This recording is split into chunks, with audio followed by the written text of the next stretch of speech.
একজন খুনের আসামির দেশ থেকে পালিয়ে যাওয়া আসলে এটাই হচ্ছে আসলে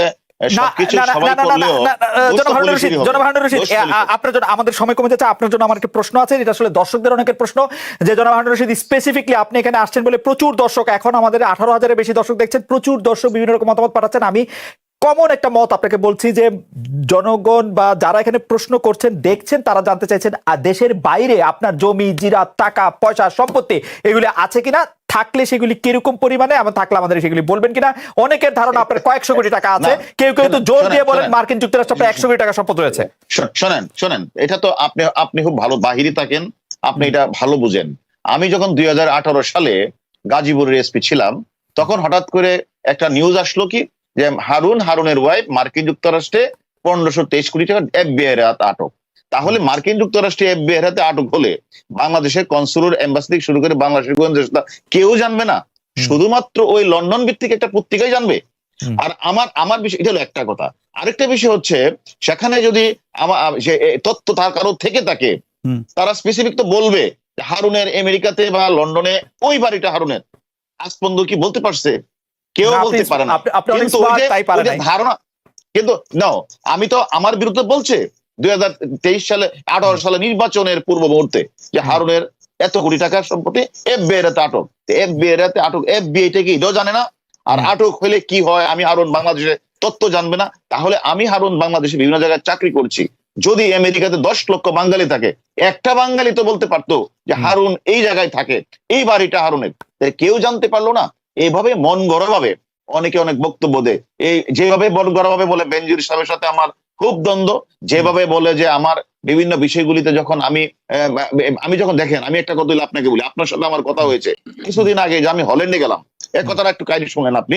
কিছুদিন আগে হল্যান্ডে গেলাম, হল্যান্ড থেকে আমি কিন্তু জার্মানে বার্লিনে গেলাম। কত তারিখ? সেখানে 20 তারিখ গেলাম, 21 তারিখ আমি বার্লিনে গেলাম। সেখানে 19 তারিখে নিউজ আসলো যে হারুন মার্কিন যুক্তরাষ্ট্রের সম্পত্তি পাহারা দিচ্ছে।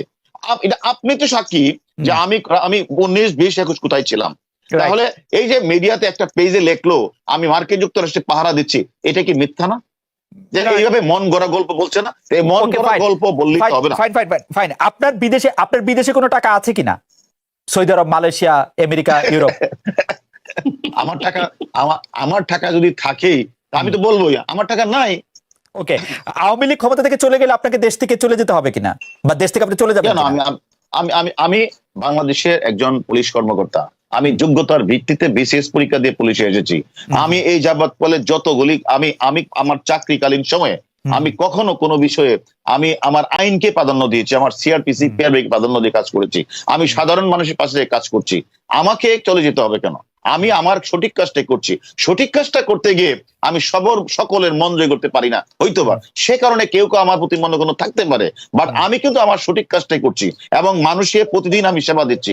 আমি আজকে এই যাবৎকালে ঢাকা লাস্ট প্রশ্ন, আমি বলে না, বাংলাদেশের মানুষ, কামাল ভাই সাক্ষী দিবেন যে বাংলাদেশের মানুষ, আপনি যখন এসপি তখন থেকে আপনাকে সবাই জানেন, সবাই চেনেন, সবাই অনেক ক্ষমতাধর মনে করেন।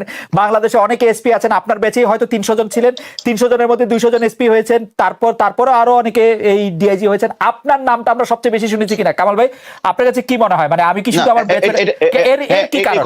আপনি সবচেয়ে পরিচিত, আপনি পুলিশের মধ্যে লিওনেল মেসি, এর কারণ কি?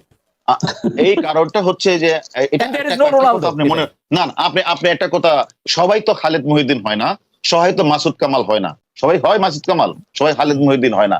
তা আমি হারুন আজকে 2001 সাল থেকে আপনি যেটা বলেছেন, আমি কেন আলোচনায় আসি, আমি 2001 সালে চাকরি করতে আসলাম। আসার পরে আমি হয়তো আমার ব্যক্তি জীবনে, আপনি জানেন আমি ছাত্র জীবনে সবাই কোনো না কোনো দল করতেই পারে, আমি একটা দলের সাথে সম্পৃক্ত ছিলাম। কিন্তু যখন আমি চাকরিতে আসলাম, আসার পরে আমার চাকরি থেকে আমাকে বিদায় করে দেওয়া হলো। আমার কি অপরাধ ছিল? আমি তো চাকরিটাই করতে পারলাম না। আমি 2008 সালে আবার চাকরিতে আসার পরে আমি ঢাকা শহরে যতগুলি গুরুত্বপূর্ণ ঘটনা আছে, প্রত্যেকটি ঘটনার সাথে কোনো না কোনো আমি কাজ করেছি। কাজ করার কারণে আমি বিভিন্ন জায়গায় আমি আমার অবস্থান পরিষ্কার করেছি। মানুষ, আমি সাধারণ মানুষ, আমি খেতে খাওয়া মানুষ, আমার বাড়ি হলো গ্রামে, আমি হাওর থেকে এসেছি। যেহেতু হাওর থেকে এসেছি, আমি হাওরের জীবনযাত্রার সময় অবগত আছে। আমি প্রত্যেকটা গরিব মানুষ থেকে শুরু করে সকলের সাথে আমি মিশি এবং আমি আমার কথাগুলি পরিষ্কারভাবে কথা বলি, যার কারণে যত বড় ঘটনা ঘটে প্রত্যেকটি ঘটনার সাথে আমি আমি সম্পৃক্ত হই এবং আমি কাজ করার চেষ্টা করি। সে কাজটা করতে গিয়ে আমি অনেকেরই উপকার করেছি, আবার অনেক সময় কারো উপকার করতে গিয়ে আবার কারো ক্ষতিও হয়েছে। এবং এমনও আছে 30 বছর 40 বছরের ঘটনা যেগুলো নিষ্পত্তি হচ্ছে না, আমি সেই ঘটনাগুলো নিষ্পত্তি করার চেষ্টা করেছি। এমন সাবরিনা থেকে শুরু করে এমন শত শত ঘটনা আছে যে ঘটনাগুলি আমি কাজ করতে গিয়ে আমি সেখানে আমি সে কাজগুলি করেছি। এবং করার কারণে সকল মানুষ আমার পক্ষে তো থাকবে না, তাহলে যে কাজ করে না তার কোনো শত্রু নেই। আমি মনে করি পুলিশে অনেকে কাজ করে, পুলিশে যারাই কাজ করেছে আমি শুধু একটা মানে আপনি কি বলতে চান যে মানে মানে বলতে চান মানে এটা কেমন কথা হলো, আপনার ব্যাচের মধ্যে আপনি শুধু কাজ করছেন বা বেশি কাজ করছেন? এটা অনেকে আছে ইন্ট্রোভার্ট, অনেকে এক্সট্রোভার্ট। আমি হয়তো কাজ করি, কাজ করি অনেকের সাথে আমি মিশি। আর শেষ করি একটু, আমি কাজ করি শুধু না, আমি একদিকে আমি পুলিশ সার্ভিসের জেনারেল সেক্রেটারি ছিলাম, আমি আমার জেলার আমি প্রেসিডেন্ট ছিলাম অনেকদিন যাবত, এখনো আমি 6 জেলার সেক্রেটারি দায়িত্ব পালন করছি, বিভিন্ন সামাজিক অনুষ্ঠানে আমি যোগদান করি। আপনি কি বর্তমান মহামান্য রাষ্ট্রপতির লোক?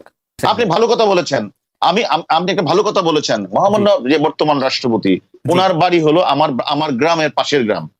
ওনাকে আমরা বারবার ভোট দিয়ে নির্বাচিত করি। উনি পাশে একজন এমপি। উনি আমার কাছে রাষ্ট্রপতি না, উনি আমার কাছে আমার একজন প্রতিবেশী, উনি আমার কাছে একজন এমপি, উনি আমার কাছে আমার অভিভাবক। সে অভিভাবক হিসাবে উনি আমাদেরকে চিনে, এই চিনাটা তো কোনো অপরাধ না। উনি আমাকে চিনে, আমাদেরকে এলাকার ওনার একজন ভোটার হিসাবে উনি আমাকে চিনেন, আমাদের বাড়ি ঘরের সবাইকে চিনেন। সেই হিসাবে যেটুকু যদি একটা রাষ্ট্রপতির বাড়ি যদি রাজশাহী হতো, একটা রাষ্ট্রপতির বাড়ি যদি সিলেট হতো, সেটা আমার সাথে তো অয়েল কানেকশন হতো না। যেহেতু ওনার বাড়ি আমার পাশের গ্রাম, এখন উনি একজন বাংলাদেশের মহামান্য রাষ্ট্রপতি। উনি রাষ্ট্রপতি তো পরে হয়েছেন, কিন্তু উনি ওনার সাথে আমরা সবসময় এমপি নির্বাচন শুরু করে সবসময় ছিলাম। সেই কারণে উনি আমাদের ভালো জানেন, ভালো চিনেন। আমার মনে হয় আমরা জনাব হারুনুর রশিদকে অনেক ধন্যবাদ দিতে পারি। এই মুহূর্তে 10,000-এর বেশি লোকজন আমাদেরকে দেখছেন, তো তাদের মধ্যে মানে আমি তো আপনাদের কথা শুনতে শুনতে একটু মন্তব্য দেখছি, অনেকেই এই মন্তব্য করছেন। জনাব হারুনুর রশিদ আর আমি একই সঙ্গে বিশ্ববিদ্যালয়ে পড়েছি, আমরা একই সঙ্গে কিছুদিন সরকারি চাকরি করেছি, আমি ফিরে এসেছি। সুতরাং হারুনুর রশিদ আমার এক ধরনের বন্ধুও বটেন। সেই জায়গা থেকে আমি আসলে স্বাধীনতা নিয়ে জনাব মোহাম্মদ হারুনুর রশিদ আপনাকে এই প্রশ্নটি আমি করতেই চাই। সাবেক পুলিশ প্রধান জনাব বেনজির আহমেদের সাথে আপনার পার্সোনাল দ্বন্দ্বের কথা পাবলিক পারসেপশনে এসেছে। সাবেক পুলিশ প্রধান জনাব বেনজির আহমেদের টাকা বা বেনজির আহমেদের জোগাড় করে দেওয়া টাকা নিয়ে আসলে দুবাইতে এই ব্যবসা হচ্ছে কিনা সেটি নিয়ে প্রশ্ন এসেছে। আপনি ডিবি প্রধান হওয়ার পরে এই বিষয়টিকে আপনি তুলেছেন এবং আপনার মাধ্যমে আসলে মিডিয়া এই কথাগুলি পেয়েছে, যেটিকে আমরা আইন শৃঙ্খলা রক্ষাকারী বাহিনীর একটি সূত্র বলছে পুলিশের সাবেক একজন ঊর্ধ্বতন কর্মকর্তার টাকায় দুবাইয়ে সোনার ব্যবসা শুরু করেন রবিউল ইসলাম। আপনি যদি মানে কামাল ভাই প্রশ্নটি তুলেছেন, আমি একটু পরিষ্কার করে বললাম, আপনি যদি একটু বলেন। কামাল ভাই যে কথাগুলি বলেছেন সেটা বলছেন ধারণাগত কথা বলেছেন। আসলে কারোর সম্পর্কে বলতে গেলে একটা পারফেক্ট একটা পরিপূর্ণ একটা তত্ত্ব নিয়ে বললে ভালো হতো। আরেকটা কথা আপনি পরিষ্কার বলি, আমাদের যে কথাটি আপনি এখন প্রশ্নটা করেছেন, আমি একটা ক্ষুদ্র মানুষ। আমি যখন ডিসি তেজগাঁ এসপি, তখন বেনজির সাহেব হলো ইন্সপেক্টর জেনারেল পুলিশ। তখন আমিও দেখেছি যে বিভিন্ন বাহির থেকে বিভিন্ন নাগরিক পেজ বিভিন্ন জায়গা থেকে তারা বলতো এটা আসলে এক ধরনের গল্প, যে গল্পটা পুলিশের সাথে পুলিশের কথা বললে বেশি মানুষ দেখবে, ভিউয়ার বেশি হবে, এই কারণে এই কথাগুলি বলে। তাহলে আমার মতো একটা ক্ষুদ্র অফিসার এসপির সাথে একজন ইন্সপেক্টর জেনারেলের কোনো দ্বন্দ্ব দ্বিমত থাকতেই পারে না। এটা সম্পূর্ণ একটা মানে একটা মিথ্যা বানোয়াট প্ররোচনা।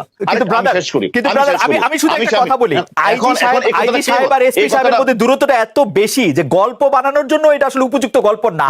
কিছু না থাকলে সেটা উপযুক্ত গল্প না, উপযুক্ত গল্প না। তারপরেও যারা এটা বলেন তারা কিন্তু না বুঝে না জেনেই বলেন। আমার সাথে যে আমাদের যে ইন্সপেক্টর জেনারেল পুলিশ ছিলেন, উনার আমলেই আমি জয়েন্ট কমিশনার ডিবি হয়েছি, উনার আমলেই আমি ডিআইজি হয়েছি এবং ডিবির এডিশনাল কমিশনার ডিবি হয়েছি। তাহলে উনার সাথে আমার কোনো বিষয়ে যদি কোনো দ্বিমত থাকতো, তাহলে কোনোদিন মানে একটা ইন্সপেক্টর জেনারেলের ক্ষমতা অনেক, আপনি জানেন, সেখানে আমি এতগুলি মানে আমি এত মানে পদোন্নতি পেতাম না। আসলে ছোট্ট করে একটু বলতে পারি, এমন কি হতে পারে ব্রাদার, যে আপনি আসলে ইন্সপেক্টর জেনারেল অফ পুলিশের চেয়েও আরো অনেক বড় লোকের এই ধরনের ক্ষমতা আমি ইউজ করি না বলেই আমি এখন সারা বাংলাদেশে যে আমি কাজ করি, আমার কাছে একদম ক্ষেতের কৃষক থেকে মজুর থেকে শুরু করে সবাই আমার কাছে আসে। আমি সকলের সাথেই কথা বলি, এবং আপনি যেখানেই যাবেন ঢাকা শহরে, আমাদের যদি স্বরাষ্ট্রমন্ত্রী মহোদয়ের সাথে কথা বলেন, যেখানেই বলেন সেখানে মানুষ বলে, এবং আমার এই কাজটা ডিবিকে দেন, হারুনকে দেন, অর্থাৎ আমরা একটা আস্থার জায়গায় পরিণত হয়েছে ডিবি। আমরা সেই কারণে আমরা কাজগুলি করি। এই ঘটনা পত্রপত্রিকায় জানাজানি হওয়ার পর আপনাকে উদ্ধৃত করে পত্রপত্রিকায় লেখা হয়েছে সাকিব আল হাসান জানা সত্ত্বেও দুবাইতে গিয়েছেন, বা আপনারা সাকিব আল হাসানকে জানানোর পরও তিনি দুবাইতে গিয়েছেন। আপনারা সাকিব আল হাসানকে কিভাবে জানিয়েছেন যে এইখানে যায়েন না? এটা মানে এটা কিরকম আমাদের যদি আমরা বিভিন্ন সূত্রের মাধ্যমে তাকে জানিয়েছি, সে বিষয়টা জেনেছেন। পাশাপাশি আপনি বলেছেন 3 দিন যাবত সারা বাংলাদেশের ফেসবুক, টুইটার থেকে শুরু করে ইউটিউব থেকে শুরু করে তোলপাড় হোক। আমি জানতে চাইছি যে আপনি এখানে বলেছেন, আপনাকে আমি উদ্ধৃত করছি, তারা সেখানে হাজির হয়েছেন এবং জানার পরও, মানে আমরা তাদেরকে অবগত করার পর, আপনি সাকিব আল হাসানকে উদ্দেশ্য করে বলেছেন আমরা তাদেরকে অবগত করার পরও তারা দুবাই গিয়ে আরব খানে, আপনারা কি জানিয়েছেন? মানে তাকে জানিয়েছেন কিনা? আমরা তাদেরকে বিভিন্ন সোর্সের মাধ্যমে জানিয়েছি এবং তারা অবগত হয়েছে। অবগত হওয়ার পরেও আপনি সরাসরি জানান কেন? আমি তাকে কিভাবে জানাবো? আমি তার প্রিয় লোকজনের মাধ্যমে তাকে জানিয়েছি। কেন? মানে সরাসরি মানে আপনার অফিস, মানে আপনার অফিসকে সরাসরি জানায়, মানে আপনি তো বহু লোকজন। আমরা তো একটা আপনি যে কথাটা বলছেন, সে দুবাই যাবে, সেখানে সে এড দিচ্ছে, আমি তার সোর্সের মাধ্যমে তাকে জানিয়েছি, তারপরও সে গিয়েছে। আমি সেটাতে বলছি যে সে যে গিয়েছে সেটাকে আমরা এক ধরনের নৈতিকতার বলে আমরা তাকে একটা অপরাধ মনে করছি, যে সেখানে একটা হারবারিং একটা আমাদের প্যানাল করে একটা বিষয় আছে, যে আসলে কেউ একজন কাউকে টাকা দিয়ে সহায়তা করে, কেউ তাকে আশ্রয় প্রশ্রয় দিয়ে সহায়তা করে, কেউ তাকে নৈতিকতা দিয়ে প্রশ্রয় দিয়ে থাকে। আমরা ওই নৈতিকতার প্রশ্রয় দেওয়া তাকে কি ঘিরেই আমরা তাকে বিভিন্ন মাধ্যমে জানানোর চেষ্টা করি। পুলিশ কি এখন মোরাল পুলিশ? হ্যাঁ, আমি তো মনে করি বাংলাদেশ পুলিশ এখন অনেক নৈতিকতা পুলিশের দিকে যাচ্ছে। আপনি পিআরবির কোন জায়গা থেকে আপনি নৈতিকতা মানুষকে, আপনি যেমন আপনি জানেন, শুনে আমি আপনাকে বলি, আমাদের প্যানাল কোডের একটি সুস্পষ্ট ধারা আছে, হারবারিং, মানে আশ্রয় প্রশ্রয় দেওয়া একটা ধারা আছে সেখানে। এটাকে আমরা মনে করি যে এটা এক ধরনের হারবারিং। সে একটা লোক, আপনি বাংলাদেশ থেকে শুধু পুলিশ অফিসার না, সে একটা বাংলাদেশের নাগরিককে সে হত্যা করেছে। হত্যা করে সে বাংলাদেশকে ত্যাগ করে সে আরেকটি দেশের পাসপোর্ট নিয়ে সে ইন্ডিয়াতে দুবাইয়ে চলে গিয়েছে। সে দুবাইয়ে গিয়ে সে এত বড় একটা স্বর্ণের ব্যবসা সে উদ্বোধন করতে যাচ্ছে। সেখানে আমাদের বাংলাদেশের লক্ষ লক্ষ মানুষের অত্যন্ত প্রিয় লোক হলো সাকিব আল হাসান। সাকিব আল হাসানকে বাংলাদেশের অনেক ম্যাক্সিমাম লোকই পছন্দ করে, তার সে ক্রিকেটার, তার মতো লোককে আমরা গর্ববোধ করি। এমন একটা লোক যখন এরকম একটা খুনি, সেটা তো আপনার দাবি, আপনার দাবি যে উনি খুনি, এটা প্রমাণও হয় নাই, কিছু হয় নাই, উনি সেই লোক কিনা সেটা প্রমাণ করা বহুত বাকি। যার নামে বাংলাদেশে 12 থেকে 14টি ওয়ারেন্ট আছে, অবৈধ অস্ত্র মামলা, যার নামে চার্জশিট দেওয়া হয়েছে, সে একজন পুলিশ অফিসার না, সে বাংলাদেশের এক নাগরিককে সে হত্যা করেছে। তারপরেও যদি কেউ বলে যে এটা সে সুস্পষ্টভাবে সে খুনি কিনা সে জানে না, তাহলে এটা তো অনাকাঙ্ক্ষিত না। এটা তো পুলিশের সরাসরি সহায়তা ছাড়া, পুলিশের সরাসরি ইনভলভমেন্ট ছাড়া এটা সম্ভব না। আমি চাকরি না করলেও একটু আমি বুঝি, এতে পুলিশ ইনভলভ না থাকলে এটা সম্ভব না, ইম্পসিবল। না, এটা যে কথাটা বলছেন পুলিশের ইনভলভ, এখন কোনো ব্যক্তি যখন বর্ডার দিয়ে চলে যায়, সেখানে শুধু পুলিশের দায়িত্ব তো শুধু পড়ে না যে তাকে আটকানো, কে কোন দিকটা চলে যাচ্ছে, তাই না? আমরা কিছুদিন আগে যেটা দেখলাম যে শিবপুরে একটা মার্ডার হয়েছে, সেখানে সে কসবা দিয়ে পালিয়ে, সে যে 1 নম্বর আসামি সে শিবপুর দিয়ে চলে গেছে। তাহলে হ্যাঁ, আপনি বর্ডার সাইডে দিয়ে চলে যাচ্ছে, সেখানে সেই জায়গাটাতে হ্যাঁ আমাদের অনেক সংস্থারই দুর্বলতা রয়েছে, ভাইজান, চলে যাচ্ছে। পুলিশের একটা ওসি মাইরা ফেলছে, উনি পুলিশের একটা ওসি মাইরা ফেলার আসামি, উনি বাংলাদেশে ঢুকতেছেন, ইমিগ্রেশনের মধ্যে উনার কোনো ছবিও নাই, উনার কোনো থামস নাই, কিচ্ছু নাই, উনাকে দেখে কেউ কোনোদিন চিনতে পারতেছে না। কোন জায়গায় বাংলাদেশের ঢুকার পয়েন্টগুলিতে জিজ্ঞেস করা হয়েছে যে এইখানে তার চেহারার ছবি লাগানো হয়েছে কিনা? নো।